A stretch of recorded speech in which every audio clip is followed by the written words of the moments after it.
everybody, my name is Paul Price. Welcome to Orchid Class 2.0. How many of you were here last year when I did the class? How many of you went to see that big orchid out on the island that I told you about? Really? No wonder he hasn't killed me. If nobody knows about it, there's a huge orchid out on the barrier island that's been on the trees out there for over 50 years. It is as big as my SUV. It blooms in May. The flower spikes are about 10 to 12 feet long. And it's in the center of an oak tree like this. It started at the crotch and it's going up both sides of the tree. What kind of orchid is it? Yes, ma'am. So you have seen it. It's when you go out the barrier island, go out across the Barber Bridge, go to A1A, make a left, go north, look for Fiddlewood, the F road. Take a right. It's on a little blue house with an oak tree out in the front yard. The driveway has two concrete paths going up to a carport in the backyard. And that oak tree is right out in front in the front yard. You won't see it in bloom till May, but go see it. I'm here to teach you guys a little bit about orchids. I brought a couple of examples in. I don't have a lot of stuff in bloom at home right now. We're kind of at the beginning of the bloom season for most of your orchids. There are some stuff that bloom this time of year, but your majority of orchids bloom from like January through May. That's going to be your peak bloom time for most orchids. What I'm going to try and teach you today is how to take care of them and how to repot them, how to fertilize them, how to treat them for insects, and how to treat them for fungus. We're running into the cooler, shorter days of the year, and it gets a little bit wetter when the cold fronts come through. They stay damp, they stay cold. This is a prime opportunity time for these orchids to get fungus. And I'll teach you a couple of ways to circumvent that so you can actually prevent it. How many of you know that there's an orchid society here in town? How many of you have been? Okay. I have flyers here for every one of you. Come and visit. We'll gladly welcome you into it and harass you till you join. And we're always looking for good volunteers. So what I want to teach you guys about is how to identify the different orchids, how to repot them, what to repot them in, how to fertilize them, and then once they get growing, how to treat them for insect problems and for fungus problems, okay? I have a couple of different varieties of orchids here that I brought out from the shop here that are for sale. A couple of the other things are not for sale, so don't touch, I'll hurt you. I brought in some of my own stuff just to show you guys some different stuff that you don't normally see. I'm going to show you the different things that Busy Bee has for sale here for you that you can actually buy that are actually really easy to grow, pretty foolproof as long as you don't overwater them. I brought out one of the cattleyas. Everybody knows what the cattleyas are. They're considered the queen of orchids. These are what they used to use as corsage orchids in the old days. I think there's beginning to be a push back for florists to use them again as corsages. So we'll see if that happens. Everybody knows what a phalaenopsis is. You know why it's called a phalaenopsis? Most people call them fails. Any idea? Real quick? Because they kill them, they fail. This orchid is probably one of the easiest orchids you can grow. Dappled light, it'll live in your house, on a table, without any problems. The only thing is it will not bloom inside your house. It has to get the cooler night temperatures that we're getting this time of year. If you've got these right now and you've got them inside and you haven't been able to get them bloom, stick them outside at night as long as the temperature is not going below 50. That cooler temperature every evening will get them to initiate their flower spike. That's how you get these things to bloom.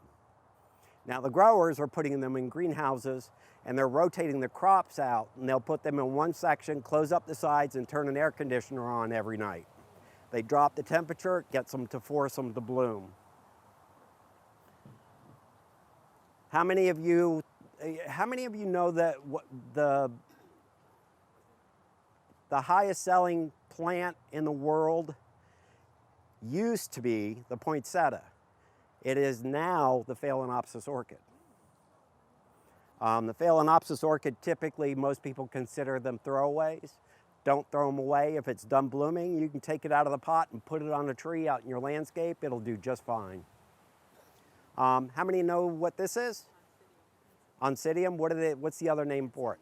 Dancing lady, right. These are very easy to grow also, and after they get to be a big specimen plant, they'll put up a cloud of yellow flowers. There are several different species that will get massive on these things. One is called spatialatum. You can get those at the different shows, but they get absolutely huge. And the flower spikes, it's like a cloud of yellow. Vandas, how many grow vandas? Okay, vandas are a little bit trickier. How many of you know they don't like cold? They do not like cold weather. They do not like temperatures under 50 degrees. If the temperature goes below 50 degrees, the bottom leaves will turn brown and fall off. And this is typically what you will see happen. The leaves will turn like that, and then they'll yellow and fall off the plant. I have probably about 150 of them at home. And it's a fight every winter when the cold weather comes in because the greenhouse gets closed up and I have to turn heaters on to try and keep that temperature above 50 degrees, especially on the really cold nights. It's a fight, but these are probably my favorite orchid. They're wonderful plants. They're bare root. There's a difference between vandas and the other orchids that are potted in plants. These guys don't have a way to store food and water, so they need more food and water on a regular basis. So if you're not prepared to water them every day, and you're not prepared to bring them in when it gets cold, kind of stay away from them a little bit. Now there are other types of vanda, or what we would call vandaceous orchids. And I brought in another example. This is what they call a terete vanda. This grows in full sun, all day long, full sun, Florida sun, grows like a weed. And there are actually two different types in this pot. There's this one, which is the clonal name on it is Amy. And this is an unnamed variety that I've never seen before. I collect these. I've probably got about 30 different types of this flower. Very hard to find, they used to be really popular, then they fell out of favor, and they've come back into favor now, and a lot of growers are starting to collect them again and sell them again. There are some really neat flowers on these if you can find them. And they're called what again? Terete vandas, T-E-R-E-T. Now, there are a couple of dendrobiums on the back entrance table when you come in, when you registered. I brought out a couple of other dendrobiums because this is the time of year when these guys start to look like they are dying. These orchids are both in the dendrobium family. What happens with the weather with these guys is when it gets cooler and we get less sunlight, the leaves start to turn yellow and the leaves actually fall off. The plant actually drops all the leaves. Then in the spring, where the nodes are at each leaf, they'll set a flower bud. This one, when it's in bloom, smells like raspberries for about 20 feet around it. It is absolutely amazing. How many of you know about the Vero Beach Orchid Show in April? Garden Fest, and usually at the Vero Beach Orchid Show, you can find these for sale. So wonderful plants. They look like hell when they've dropped all the leaves, but what they do is absolutely amazing. Now, most of you are going to think when you see that the leaves are all yellowing, oh, I'm killing it, I'm doing something wrong. No, you're not. They're actually meant to do that. That's what they do in the wild. In Thailand, where they grow on teak, or it's either teak or mahogany, I can't remember, but the trees drop all their leaves and they get put out in full sun. They get no rain during the winter, so they drop everything to reserve their water. And then in the spring, just before the rains start, the buds come out, and then once the buds come out, the rains start again and they start growing their new growth. When the canes go bare, you don't cut them off, you leave them on because they will bloom for you each year. Same with these. These are little Dendrobium nobles. They're becoming more and more popular. A lot of people didn't grow these because they could never get them to rebloom correctly. I love them when they bloom. They've got blooms all the way up the cane, and they put off a massive amount of flowers. They're actually very pretty. The problem with these is they like a lot of light. They will take full sun if you condition them. Now, if you take this plant now and stick it out in full sun, excuse me, you may sunburn the leaves, but that's okay because the leaves are going to turn yellow and fall off anyways. So in the spring, when it comes time for blooming, it'll set the buds on each of the nodes and go nuts. I've got a lady out on the island that started growing these, and she was growing them in a little clay pot, watering them once a week, growing them in bark, and she could never get them to get more than 3 or 4 flowers on them. I said, you're growing them wrong. And we took them out, repotted them into sphagnum moss in a basket. They get watered every day, and they're in full sun. Last year, she had 300 flowers on one of them. Yeah, what is right? Amazing little plants. You know, a plant like this at a show, usually about $30. But the color varieties is absolutely amazing. They come in just about every color combination that you can think of. And they're beautiful. They're called Dendrobium nobles. So they're becoming more and more popular. And Ton with Springwater will more than likely have some for sale when he comes to the Orchid Society. And he may consider this one of those orchid oddities, but that's because people aren't familiar with them. All right. Now, my tastes of orchids have evolved over the years. I started out with Vandas. I got into Schomburgkias. I've always loved a Schomburgkia. But the problem with the Schomburgkias is they get massive and they take up so much room. My tastes have started to evolve where I'm going to a plant with smaller flowers, with a higher spike, with a cluster of flowers at the top. They don't take up as much room. And there's actually some breeding going on with them where they're actually really, really, really neat.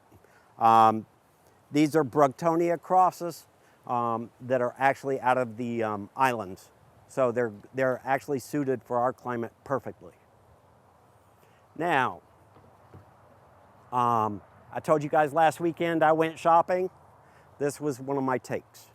I've been searching for this thing for about 6 years. The last couple of times I bought it, it was only bare pseudobulbs with no leaves. Tried to get it to grow, and each one of them died. So I finally got one with leaves, and we'll see if I can keep it alive this time. I've bought probably about 6 of them already. So I'll keep trying. Therefore, you should keep trying. If I can kill it, you can kill it. Now, I brought something in that you normally don't get to see, and I wanted to try and teach you guys why orchids cost what they do. I'm going to do something, and I hope you don't mind, but I'm going to take one of your seed pods, if that's okay. Mm-hmm. Well, no, we won't. We'll just hold it up, because I'm not going to snap it off. All right. Everybody has, orchids at home. The bees or, butterflies or something will come through and pollinate them. These 2 capsules are what you would call an orchid seed pod. Seed pods grow for about 9 months. These seed pods will swell up to be about like that. In each seed pod, you can get up to 10,000 flower seeds. Those seeds are pretty much like dust. It's not a little seed capsule that you can actually stick in a bucket of dirt and grow. So if you're buying it off of eBay, you're buying something else and not an orchid seed. Now, the way these guys are propagated is that seed is spread in flasks on an agar. And each one of these, you can see them, you can see a little bit of the agar in the bottom. But there's all kinds of nutrients in this, and they're put in these flasks under sterile conditions. Once the seed comes in here, they're in here for about 2 years. Now, from 2 years from here, they will go up to a small 2-inch pot or a plug tray, and they'll be in this for about another 1.5 years. Then hopefully they start getting a little bit bigger, and you can start moving them up to the 4-inch pots. This still probably is not blooming size. I've got probably another year before I can maybe hope for a bloom. So I wanted to bring that in to show you guys.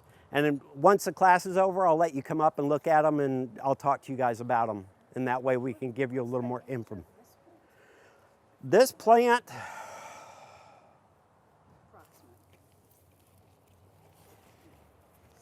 I'm going to say probably from a division grown out like this, probably about 6 or 7 years.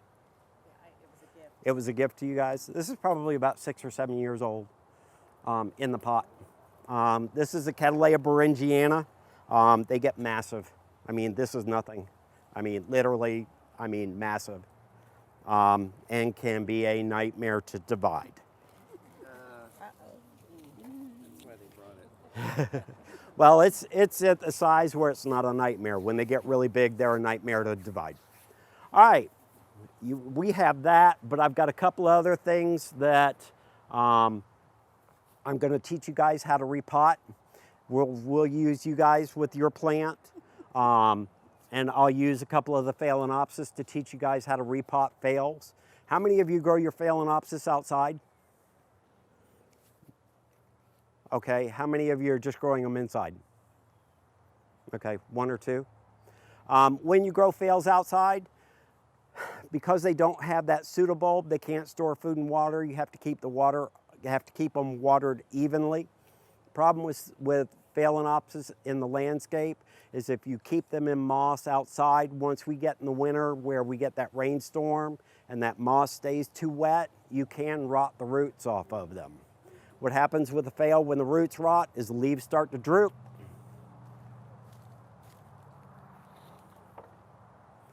Leaves will start to droop like this. I mean, they'll really just droop down, and they don't have any meat on the leaf. They get really thin and they just start to just droop. That's when you'll be able to tell that the plant has issues with the root system. Now, sometimes once they get going, they'll grow to a point and they'll grow up, and then you'll start getting the aerial roots. And they'll water themselves off of that. Sphagnum moss in Florida, because of the humidity and the wet weather we get, sphagnum moss tends to go bad within a year. These need to be repotted every year. Okay, repotting these, how many of you have repotted one? Raise your hand. Pretty good. How many of you have been scared to try to repot one? I'm looking for victims. Hold your hands up. You. It's not as difficult as everybody seems to make it out to be. It's actually very simple. All right. Now, when you repot phales, you want to grow them in sphagnum moss. There are different grades of this. You want to get the stuff that is fairly clean, not a lot of sticks or dust in it. The Better Grow orchid moss is one of the better mosses out there. The other moss that you could probably find would be Chilean long fiber sphagnum moss. It's the best, but it's also very hard to find. Usually orchid suppliers at the shows will carry it. It really does, it holds up so much better in Florida in our humidity and heat. But the stuff from Better Grow is actually very good. I use this on my seedlings when I take them out of the flask and put them in plug trays. So when you take this, it comes in dry and compressed. You need to take it and put it in a bucket with some water in it. And we're gonna do about half of this right now. And it just goes in the bucket with the water. You put it down in the water, let it soak up the water for a couple of seconds. See, it breaks up fairly quickly. And it gets wet pretty fast. I mean, It's like real spongy. oh yeah.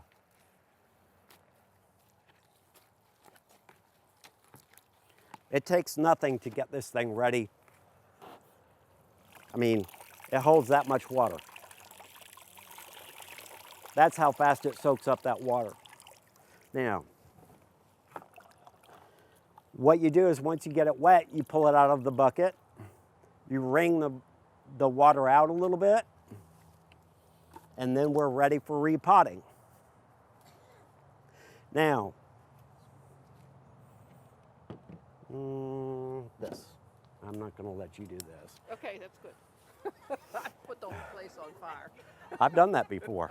It's fun.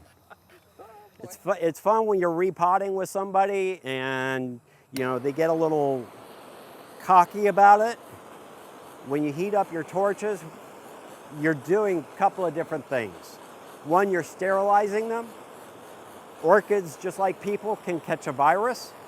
They can catch fungus, and they can catch different diseases from dirty tools. Now, when I get somebody that's a little smart with me, I hand them the tips like this. I know better. I used to work in an operating room. You never take anything by the tip. You're smart, I like you. Okay, when you're repotting these guys, it's not rocket science, it's very easy. You take it out of the pot. We can actually reuse this pot because this orchid is going back in this pot. Now, if you're gonna repot and you're repotting to a new pot, make sure that pot is clean and didn't have another orchid in it beforehand. If you're reusing clay pots, they need to be soaked in bleach for 24 hours, then soaked in water, and then let all the moisture evaporate out of the pots. I go a step further. I put them in the oven at 400 degrees for 4 hours. After 4 hours, I turn the oven off, leave the door closed, and let it cool down naturally. If you open it up and take the pots out, they will explode.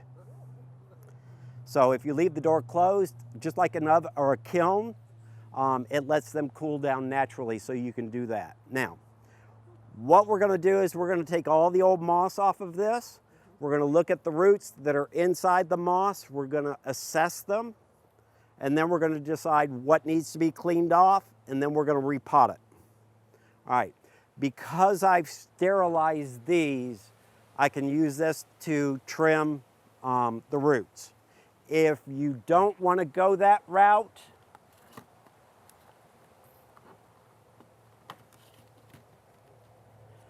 you can use single edge razor blades.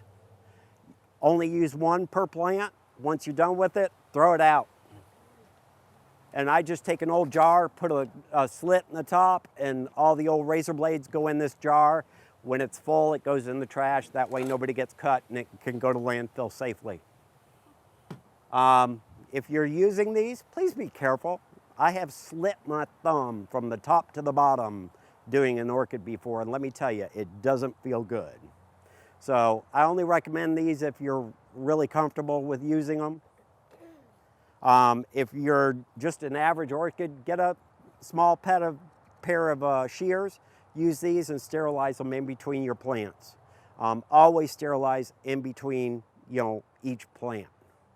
Yes? Do you use alcohol instead of the torch? No, alcohol will not kill all the viruses.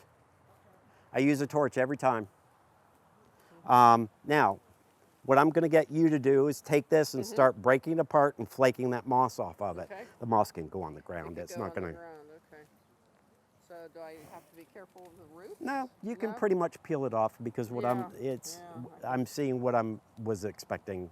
So yeah, just take it and throw it on the ground. It looks like it's very soggy. Yeah, it's wet. Can you repot them using the bark also? Or? Yes, you can. If you're going to grow them outside, where they get rained on, I would suggest growing them in bark. If you're going to grow them where they don't get rained on, put them in moss. Remember, this doesn't have a pseudobulb like the other orchids. The pseudobulb is this part of the orchid. It's like an onion. It stores food and water for the plant. So when it goes through a dry period, it can handle it and not get stressed out. How we doing? I think I'm doing okay. I'm You're doing really good. just getting in there and working out the. Yeah, that's exactly what I was expecting too. Okay. So you take all of this out? Take all of that moss out.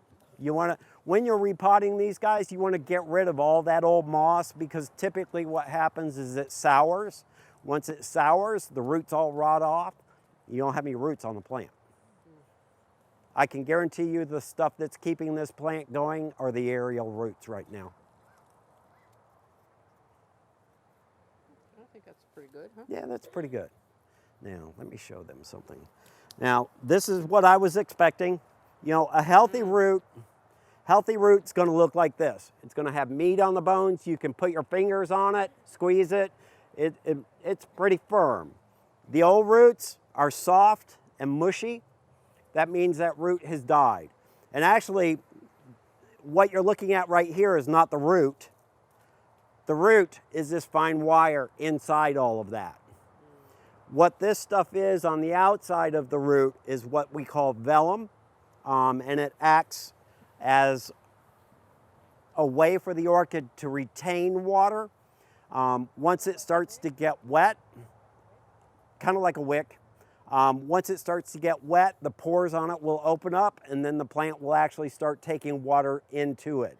The problem with a lot of plants that are potted in sphagnum moss is if they're kept too wet, they'll rot the roots out, and I can tell you pretty much most of the roots on this are all rotted off.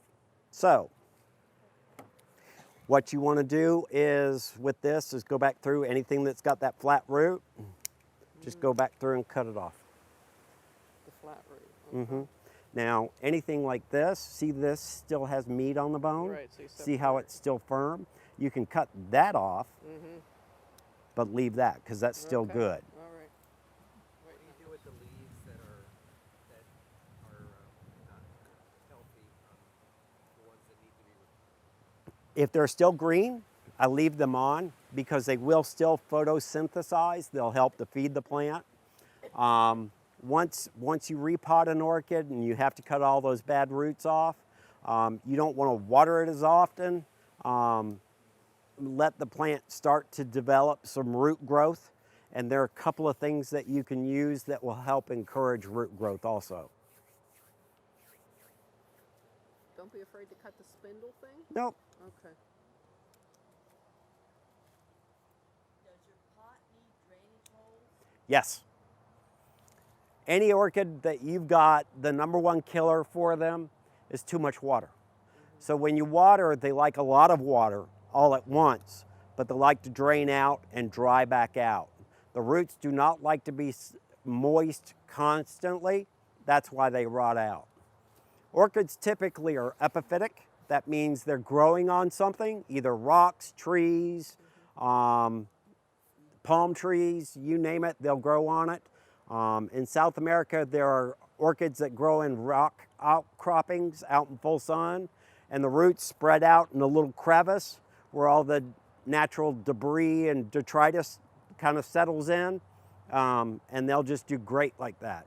Now, with that being said, you know, we're the idiots that put them in a pot. So they're not used to growing like that, so you have to kind of try and let them dry out in between watering. She asked a good question. What about the germs on your hands? Because, I mean, let's be honest, humans are not exactly the cleanest species on the planet.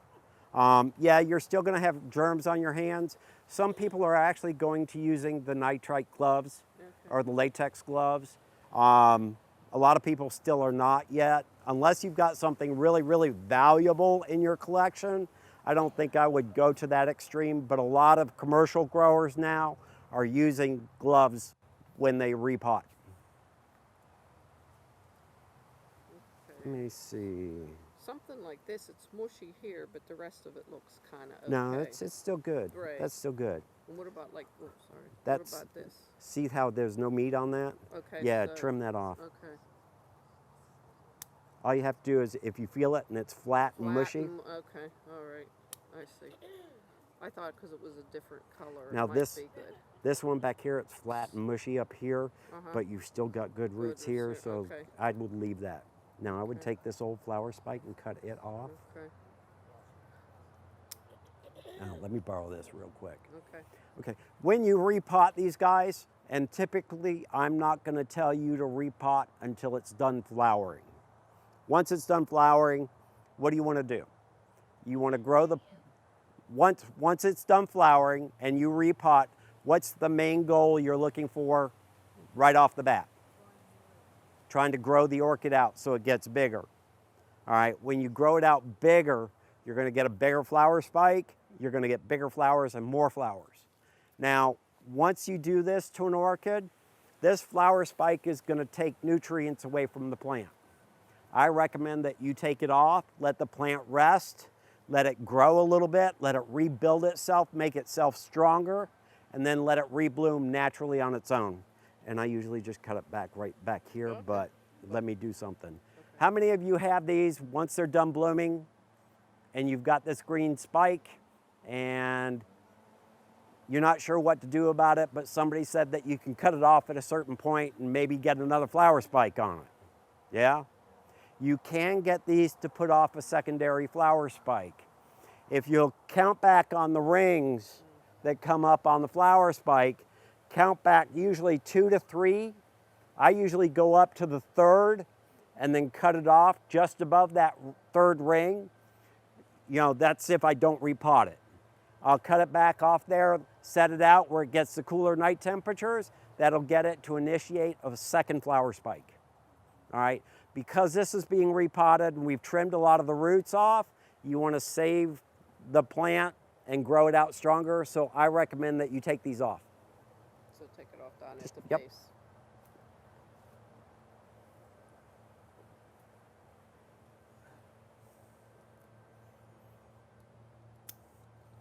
All right, it's that simple.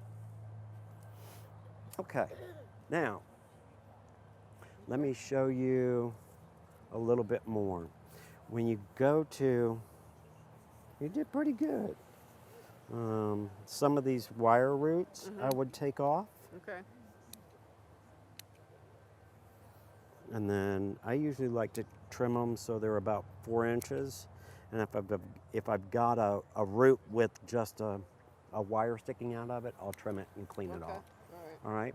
Now she's trimmed it all up. She's cleaned all the old roots off. The roots that are still good still have meat on the bones. So she's trimmed those off so they're nice and healthy. These will send out a root off the side. They'll grow a new root. So this is actually ready for repotting. Now, every time that you repot an orchid and you start putting cuts on it when you cut the roots, what do? A fresh cut is prime opportunity for bacteria, viruses, anything to get into it, just like a human's wound. Just like a cut. So what I like to do, this is an old school trick, is just regular cinnamon. Cinnamon is actually a bark, and what it will do is it will seal those wounds. So that, and it's also antifungal. So it will help deter those issues with the plant. Wow.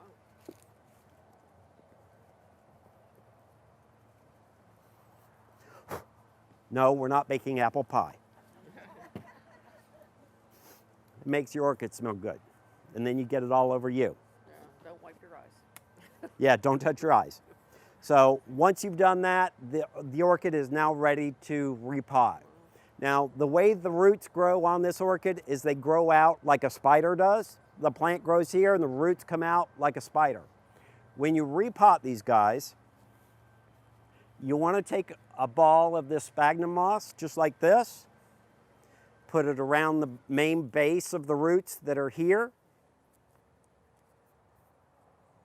and I'm going to show you, and then I'm going to take it apart and let you do it. Okay. All right. That's the way you teach. Okay, you take that ball, you put it around the main stem and the roots that are in there, and then you can wrap these aerial roots and then add some more moss to it, and then back down in the pot. The clean pot. The new clean pot. Typically, you want a new clean pot, but you can reuse the old pot. Right. Okay? Okay. All right. I heard that glass was better for orchids because it didn't hold bacteria. You know what I mean? Like a plastic. Yeah. Is that true? A lot of people are going to plastic, one because they're cheaper, they're lighter in weight, and they don't cost as much. Okay. Most of your commercial orchid growers now are growing in plastic. Hobbyists, a lot of hobbyists tend to grow in the old clay orchid pots. If anybody has any of these old bulb pan orchid pots like this, hold on to them. They are a treasure. You cannot buy them anymore.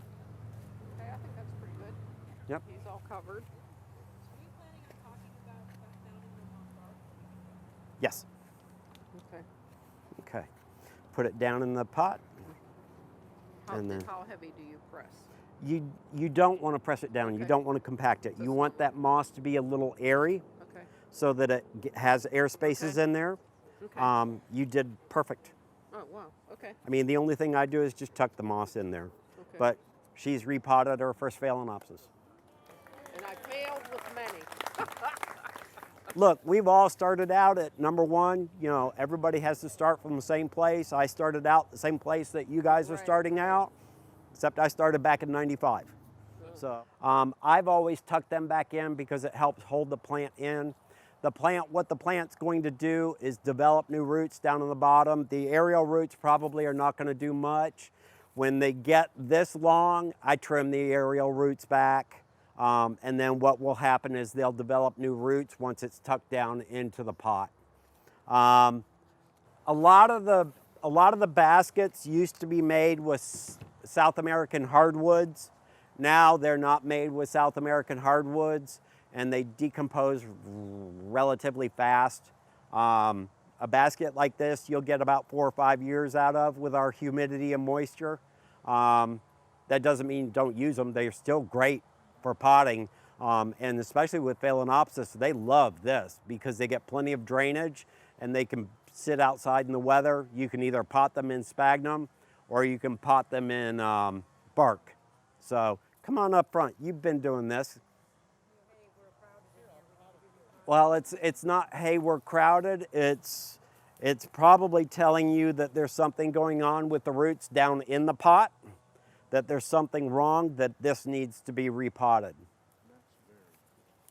All right, I'm gonna let you repot this, but we're gonna repot it into a basket with bark. You got it. Okay, you know what to do? Kind of, sort of. You want it in straight bark or a bark? Yeah, moss it's just mix? this bark right here. I'm planning on screwing something up. I'll be right up. Hold on, I can't hear you. With these baskets, you know, my number one complaint with these baskets is that the holes in the bottom are too wide and they don't hold the bark in the basket. You can do several things.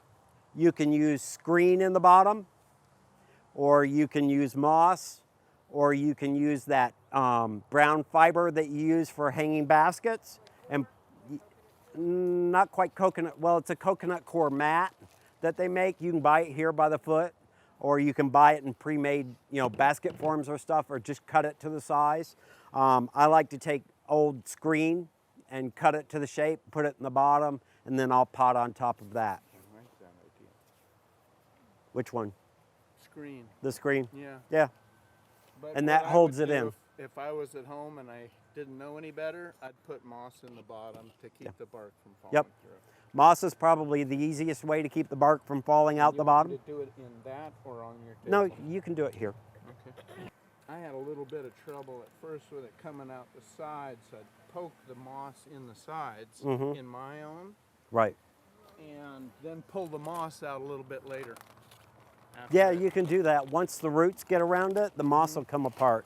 As long as you're not using a real thick layer of moss in the bottom, it will drain out okay. What you want to do is just try and stop that bark from falling out the bottom. And the clippers are clean too, I so. wanted to make sure I wasn't dumping it in your clean Oh, don't worry about sphagnum. that. Oh. How many of you buy orchids with these stupid straight They're wires? clean, you say? Yes, they're clean, they're sterilized. Little hair clips.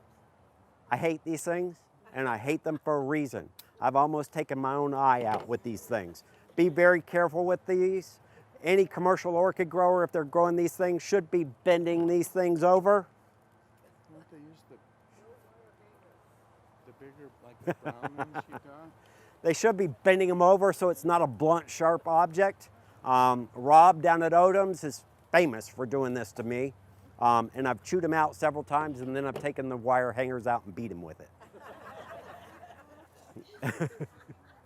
I'm like, stop doing that. I about took my eye out at that last show on one of the plants. I didn't see it. It was sticking up, straight up, and boy, my head went down, and it caught me like right here. Kind of cut away from you. If you describe things with your hands, you might poke me, my little pointy thing. Oh, you're fine. Okay, I just don't want to cut you. No. So any time of the year is okay to repot? The Phalaenopsis you can repot just about any time of year. Any of the other orchids with pseudobulbs, they tend to slow down during the winter months. They're not growing as fast. You can repot. I recommend that you make sure that the plant doesn't move around. Once you repot it, stick it somewhere, leave it alone, and let it grow back out. Once it starts developing new roots and new growth, you want to be very careful. Now you have a conundrum with your plant, and I'll tell you guys why in a minute. I'm not far behind you. Bit of hairiness in there. Now, the only thing with the aerial roots is with orchids, when you're going to repot an orchid, how do you get this mess back in that pot? Pretty much like that. That's how I did. You can do it several ways.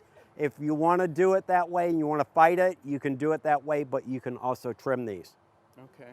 Trim these. I usually, on an orchid, will trim the roots back to 4 inches. I'll hold my fingers out like that, down from the plant, and then I will trim everything from here down. That way it goes back in a pot or goes back in a basket very easily. And it stimulates growth. And stimulates new root growth. So let's just give it a whack right about. There. Perfect. That's it. That's right. going to be a whole lot easier to get in there. That's But it's going to be a mess getting it out of that. Oh yeah. When they come out of here and grow down and back in and up and around, and it looks like crazy. They completely take over. What will happen is once the roots start to develop on this, they'll come out in between these openings and they'll wrap all around this basket. It will be in there through a class 5 hurricane. Now the basket may fly away, but the orchid will still be in it. Go ahead, and where's that bark? Right there. Slide this up just so I don't. Yes. Kill it. Now you want to use the cinnamon on that? I do, and I love that trick. I learned that trick from an old orchid grower up in Apopka, Fender's Flora. All the plants that they grew were award-winning plants and just phenomenal. And Susan Fender taught me this. The problem with a lot of the old orchid growers is they will not tell you their tips and tricks. That's why you go to orchid societies, because you see some of those crabby old people and you learn their secrets. I learned from Tom Ritter in Orlando. We just lost Tom last year. Tom was probably 98 when he passed away, and even at 98 was out in the greenhouse. The only way I learned anything from Tom was by sitting back, watching and observing him. What I would do is kind of splay those aerial roots out like that. Right. Center up the orchid and then start putting the bark in. Correct.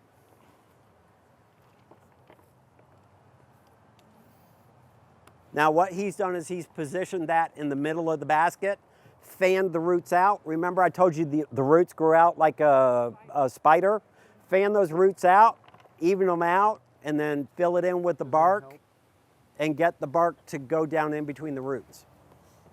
And it, for me, it sometimes helps to pick it up a little bit, and so the finer type stuff gets underneath.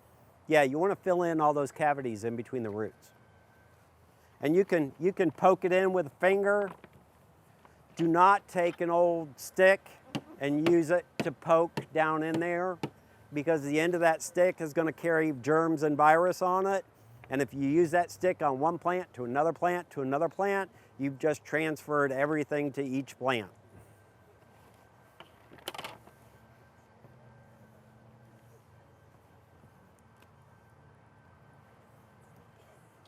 I think after a couple of waterings, I'd re-inspect it and see how I did. Looks pretty good to me. I did okay? Yeah, Cool. did really good. Congratulations. Couldn't have done it better myself. When you're repotting into a pot, there are pieces that you can use on the side of the pot that will go down across the plant. Basket, I just use a straight wire, put it in and slip it in under one of the pieces. And I go from side to side and I'll lock it in.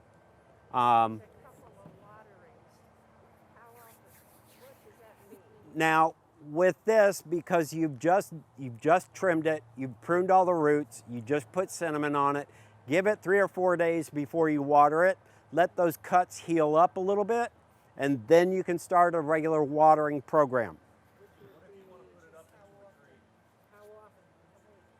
Watering about twice a week. In bark, twice a week. In moss, once a week. Okay.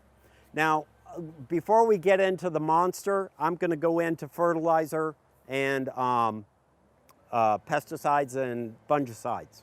And I'm going to hit on fungicides first, because this is that time of year when you need to really watch your plants. Now,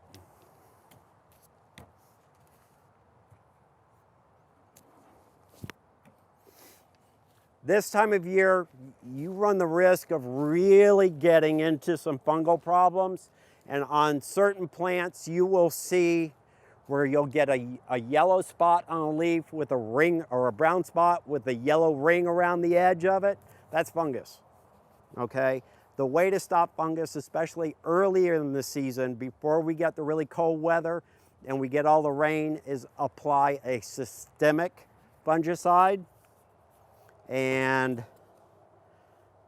this is going to go fast because it's the only bottle they've got left.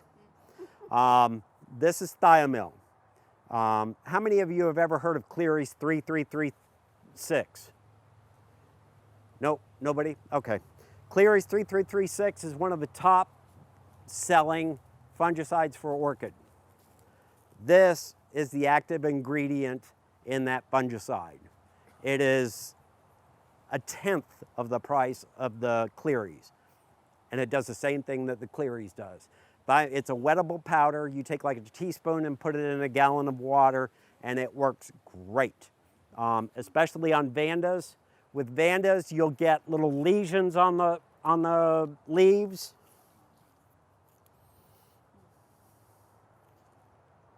I don't have one to show you with any lesions, so. There's a type of fungus that we call Thai crud in the business. And it gets like little elongated diamond lesions on the leaf. When it gets wet, those lesions actually start producing spores, and they will go to other plants through water. So if you've got that over other Vandas and it's got those lesions on it, it will spread from plant to plant. And Thai crud will go through a whole collection in almost a couple of weeks. It is a nasty fungus. This is the only thing that I've seen that will keep it under control, is thiamyl. Yes. Thiamyl. Thiomyl. Once you find a fungus, you need to get on it quick because the fungus will take out a plant within a week. All right? That's one type. Another type of fungus or fungicide is daconil and dithane M45. I use these two together when I use these two. I don't use them separately. I use these two together when I use these as a fungicide because they help do everything that this does. If I'm not using this, I'm using this. The red one is daconil, and it's a milky, white milky substance. The dithane M45 is a powder, and it's a yellow, like sulfur-colored powder. When you mix these up, you really have to shake them up together and get it really mixed up in the tank when you use it. Let me finish one thing. If this powder settles in the bottom, it will cake. So you have to make sure that it's stirred up. I'm going to say anything about any of these chemicals. If you're using any of these chemicals, wear long sleeves, wear gloves, wear a respirator mask. Do not breathe this stuff in. Be careful with it. I can't tell you how many different people in the orchid industry that have succumbed and have had issues from the chemicals that they use.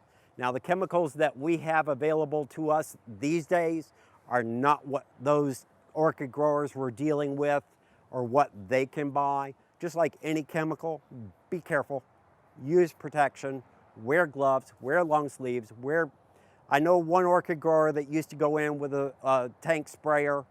He'd mix 13 chemicals in a tank, mix it all up. He'd go in flip-flops, shorts, a white t-shirt, and just fog the heck out of the greenhouse. The man now has 30% use of his lungs.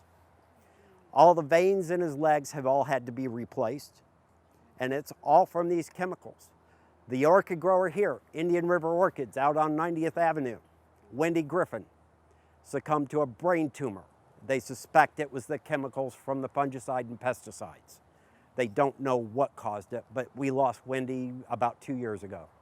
When you're using any of these chemicals, you want to use something that's called a spreader sticker. Okay?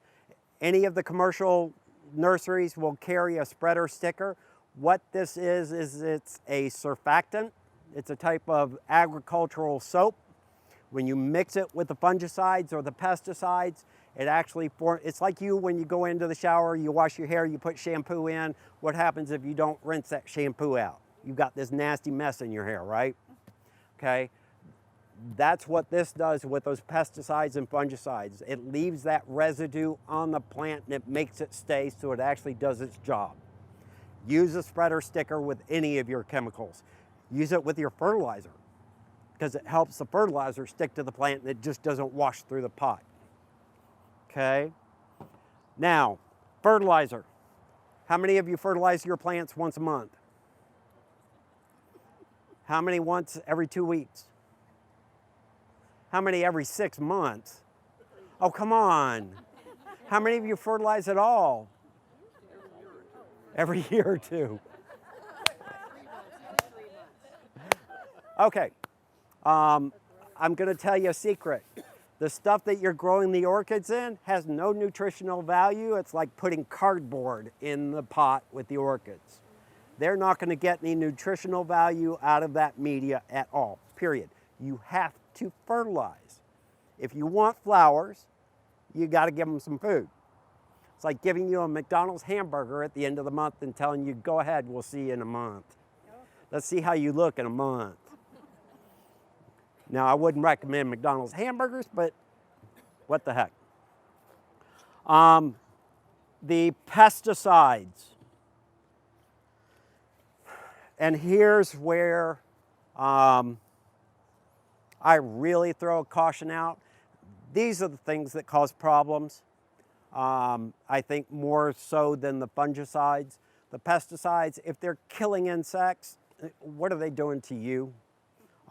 Please use protection when you use this stuff. Use it wisely. Don't overuse it. And don't use the same thing every time. What happens is when you use it every time, the insects become resistant. Okay?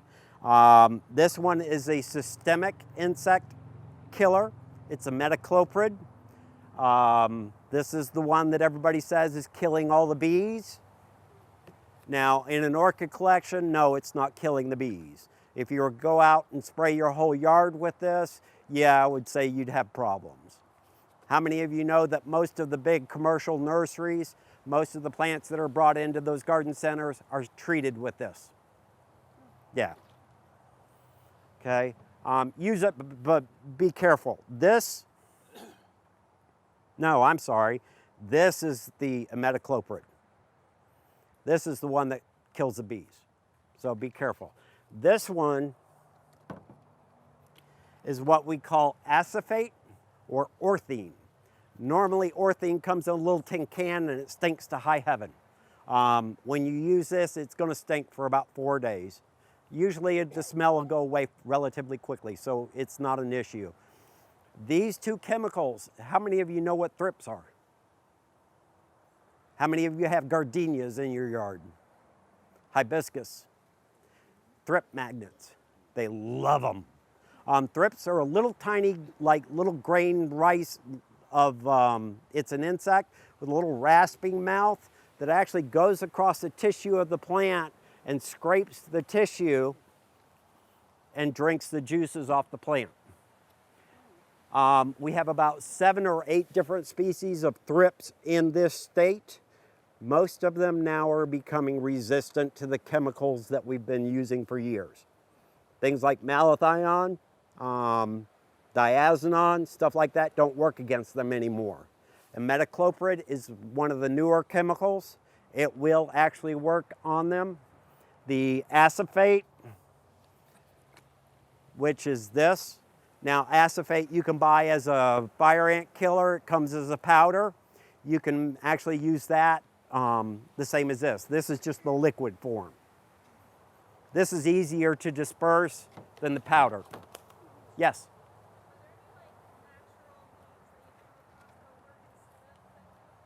On the pesticides, yes, you can use neem oil. I recommend to be very careful with anything that's an oil-based pesticide, especially here in Florida, because if you put it on in the morning and we get our full sun and it gets hot, that neem oil can actually burn the plants up. So you can use oil products, just use it in the evening when the sun's setting and let them go over the night. I don't recommend using a neem oil during the summer at all. It's just too hot. I'm very, very cautious with any oil type product, but you can use those. Now fungicides, you can use hydrogen peroxide in the root mass and on the plant. It will kill fungus off also. Just straight hydrogen peroxide out of the pharmacy. You can spray it and prevent it from starting. So use it as a preventative. And it's more natural and you don't have to worry about the chemicals. Fertilizers, like I said, the pots don't have anything in them to give that plant any nutrition. The only way you're going to get that plant to grow and grow bigger and get more flowers is you've got to feed it. Now, at home, I've got a system where it injects a fertilizer concentrate into my water lines. Every time I water, I get a very diluted ratio of fertilizer on my plants. I'm pushing my plants. I want them to get bigger. I want more flowers. I want to show them. I want to get them judged. You know, that's what I'm going for. That's how you get that. And that's how you get, you know, more flower spikes and a bigger plant. Now, that's a type of orchid also that's really ticked off at the heat during the summer, and the fertilizer burned the leaf tips. but that's normal for that plant in this in our climate. So it's a really neat plant, and unfortunately it didn't bloom for me last weekend at the show. So I have to deal with that. I fertilize everything. Plant, flowers, roots, everything. When my fertilizer goes off, it hits everything. I'm not, I don't just water certain things, like the roots or just in the plant. Everything in mine gets watered and fertilized. So I've heard people say that the fertilizer burns the flowers. No, fertilizer does not burn the flowers unless you're mixing it so strong it's like acid. You want to use a weaker formula more frequently than using a strong formula once a month. Now, I'm going to tell you, it's just like you and the McDonald's hamburger. You know, if I give you a McDonald's hamburger once a month and you're a kid, how well do you think you're going to grow? You're not. I recommend a half dosage of what the packages recommend weekly. They call that weekly. Cut the fertilizer in half to what they recommend and apply it every week. You'll get bigger flower spikes, you'll get bigger flowers, you'll get a bigger plant much quicker. Okay? Now, fertilizers. Doesn't matter which type of fertilizer you use. Depend on the season. You want to grow roots or flowers? True. Depends on what you want to do. If you've just repotted and you want to get that plant reestablished, you want to give it something to develop roots. The bloom booster, the fertilizer with the higher middle number, will help you establish those roots. Use it once a month. The all-purpose fertilizers, like a 20-20-20, you can use that all the time. This is going to help you establish roots and help you establish better flower spikes. Now, don't forget the spreader sticker with it. Where is, here. How many of you have the slow release pellets?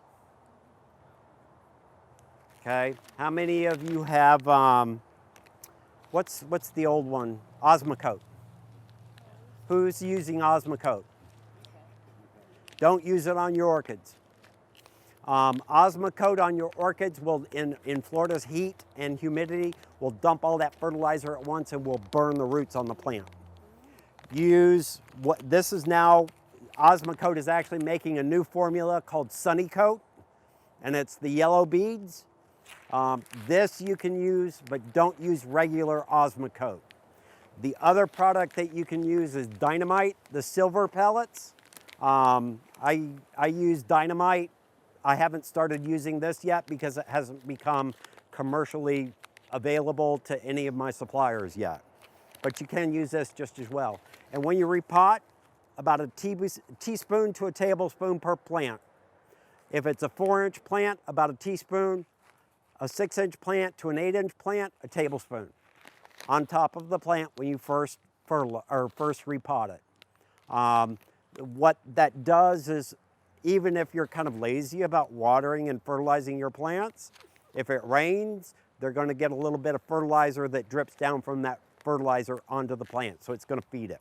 I recommend you do this with all your plants when you repot them. It just helps give them that extra push if you're not real faithful with feeding your plants.